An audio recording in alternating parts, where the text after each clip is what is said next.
अस्सलाम अलैकुम। मैं हूँ नादिया खान। अब देख रहे हैं नंबरदार टीवी।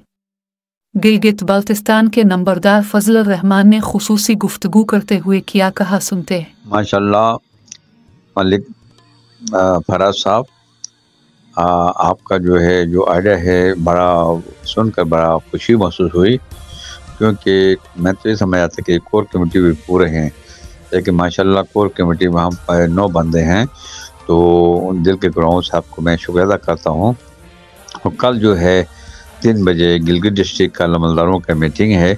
इस मीटिंग में हमने तमाम लमलदारों ने जमा होना है। उसमें हमने अपना सदर चेयरमैन साहब को, राजा साहब को, हमने वीडियो कॉल पर हम थोड़ा से उसको प्रोग्राम में शरीक भी करना है।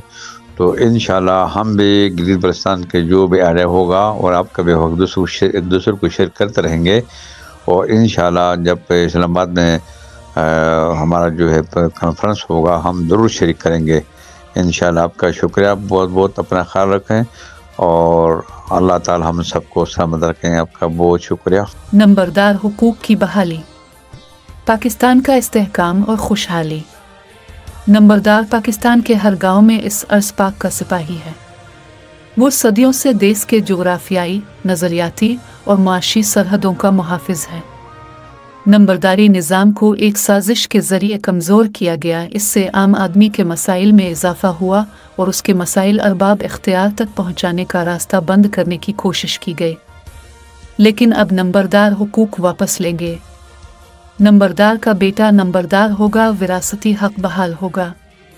हर नंबरदार को कानून के मुताबिक अराज़ी मुहैया की जाएगी। नंबरदार टीवी देखने का शुक्रिया। नंबरदार जिंदाबाद, पाकिस्तान पाइंदाबाद। खुशहाल नंबरदार, मुस्तहकम पाकिस्तान। अल्लाह हाफिज़।